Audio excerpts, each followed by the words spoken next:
નારાયણ વાસુદેવાય નમઃ. ઓમ નમો ભગવતી વાસુદેવાય નમઃ. જીવનમાં ભક્તિનું માહિતમ્યમાં સમજાય તો જ્ઞાન ભક્તિ અને આત્મજ્ઞાન અધિક સમજાય. પરમાત્મામાં પ્રીતિ વધતા આત્મજ્ઞાન આપોઆપ અનુભૂતિ થાય છે. એટલે જીવને માયાપણાથી અંતર ઘટતું જાય છે અને મન ઈશ્વર વૃત્તિથી ઈશ્વર તરફ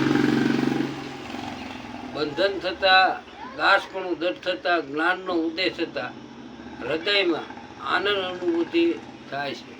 એટલે જીવનને મુક્તપણા તરફ લઈ જવું હોય તો આપણામાં વિવેક, વિનય, વૈરાગ્ય અને શ્રદ્ધા ભક્તિનો વિકાસ કરવો પડે.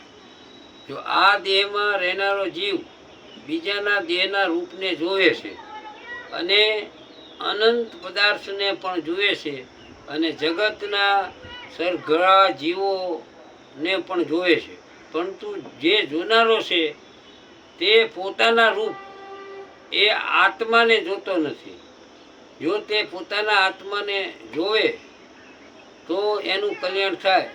પણ આ મનુષ્ય જગતના બધા જીવોને જોવે છે, બીજાને જોવે છે, પણ પોતાના આત્માને જોતો નથી. એટલે એ અજ્ઞાનીમાં અતિશય અજ્ઞાની એ જીવ છે. જે જીવ 10 ઇન્દ્રિયોના આહાર કરી વિષય સુખ ભોગવે છે તે પોતે જાણે છે, પરંતુ પોતાના આત્માના પરમ સુખને તે જીવ જાણતો નથી. એટલે એ પરમ સુખ જે આત્મ સુખ છે, આનંદ સુખ છે, સંતોષ સુખ છે, એ જીવાત્મા ભોગવી શકતો નથી. પોતાના આત્મા સ્વરૂપને સુખ થાય તેવા સત્સંગ, સ્વાધ્યાય, આરાધના, ઉપાસના જીવ કરતો નથી અને ઈશ્વર આજ્ઞા આદેશોનું પાલન કરતો નથી. તે જીવ અતિ દુઃખી થાય છે અને એ ઈશ્વરથી વિમુખ બનતો જાય છે. એટલે પોતાને જે આરાધના, ઉપાસના પોતાને કરવાની છે એ બીજાને કહે ખરો, ઉપદેશ આપે ખરો, પણ પોતે કંઈ કરતો નથી. એટલે એ અતિશયમાં અતિશય મૂર્ખ છે. માટે ઈશ્વરના આદેશોનું પાલન કરી સત્સંગ, ભજન, ઈશ્વરની આરાધના કરી પરમ આત્માને જાણવા પ્રયત્ન કરવો પડે. જીવને જો આ મનુષ્ય જન્મ મળ્યો છે તો પોતાના આત્માને નહીં ઓળખે તો એ અધોગતિને પામી અને દુઃખનો અધિકારી થશે. આ જીવ 84 લાખ જાતના દેહ ધરીને પૃથ્વી પર આવ્યા કરે છે. જેટલી યોનિઓની માતા છે એ સર્વેના પેટથી જન્મ ધર્યા કરે છે. જેવા કે કૂતરી, બિલાડી, ભેંસ, ગાય, આથણ, સિંહ, નાગણ જેવા 84 લાખ માતા પિતા બનાવ્યા છે. તે 84 લાખના જાતના અનેક સંબંધોના દેહને પોતાના સંબંધો માની અને એમાં અધોગતિ કરે છે અને ભવસાગરમાં અધમો થઈ અને મરે છે.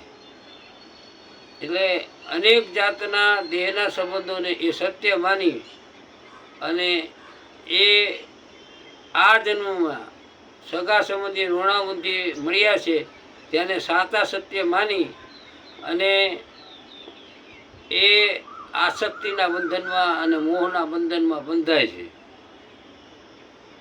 દેહના સંબંધને સત્ય માનવાના નથી. આ ઋણાનું બંધને આવી અને તમે એકબીજાના મળ્યા છો. જે તમારા ઋણ બંધનમાં હતા એ તમને માતા પિતા મળ્યા, એ તમને ભાઈ મળ્યા, એ બહેન મળ્યા, એ પત્ની મળી, એ પતિ મળ્યો. પણ તમે તમારા સ્વ આત્માને નહીં ઓળખો અને એને ઓળખવાના પ્રયત્ન નહીં કરો તો અનેક જન્મો સુધી તમે ભટકતા રહેશો. એટલે મનુષ્ય જન્મ જે કેવો છે કે એમાં તમે તમારે આત્માને ઓળખી અને પોતાનું પરમ કલ્યાણ કરી અને ઈશ્વરને પામી શકો. એટલે આ જગતના બધા સંબંધો નશ્વર છે અને આ જગતમાં તમે જે કંઈ ભેગું કર્યું છે, સંપત્તિ, ધન સંપત્તિ, માન, પ્રતિષ્ઠા, એ બધું એક મૃત્યુના ઝાટકે અહીંયા મૂકીને જવાનું છે. એટલે ઈશ્વરના આધીનતા સ્વીકારી અને સમયનો સદુપયોગ કરી, શ્રદ્ધા વિશ્વાસ રાખી, શરણાગતિ સંપૂર્ણ સ્વીકારી હરિનું ભજન કરવું. જે ભક્ત અંતકાળ સમયે નિર્વાસિક થઈ અતિશય શ્રદ્ધાથી ઈશ્વરની પ્રીતિમાં મન રાખે તો પરમાત્માની કૃપા એ જીવ ઉપર થાય છે, જેથી એની ગતિ અને મતિ બે સુધરી જાય છે. એટલે અંતકરણ અને તમારા દૈશ્ય ભાવ એ બેના વચ્ચેનો વિચાર એ તીર થાય અને એ વિચારે કરીને મન, બુદ્ધિ, ચિત્ત, અહંકાર તીર થાય અને એ તીર થતાં, તીત પ્રજ્ઞ થતાં આત્મભાવ જાગે છે.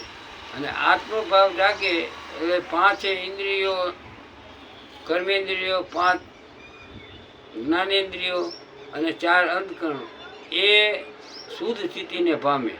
એટલે તમારું અંતકરણ શુદ્ધ થતાં તમારામાં જે વિષયો છે, વિષયો, વાસના, કામના, ઈચ્છા, અતૃપ્તિ, એ વિષયો બધા શમી જાય છે અને તમારી વૃત્તિ ઈશ્વરમાં લીન થાય છે, પરમાત્મામાં. શ્વાસોશ્વાસ તમે સોહમનો નાદ કરી અને ઈશ્વરને આધીનતા સ્વીકારી અને તમારું સ્વ આત્માનું તમે કલ્યાણ કરો છો. તમે તમારી દ્રષ્ટિ દ્વારા બધું સાંભળો છો, કાન દ્વારા બધું સાંભળો, આંખ દ્વારા બધું જુઓ, નાક દ્વારા બધું સૂંઘો, મુખ દ્વારા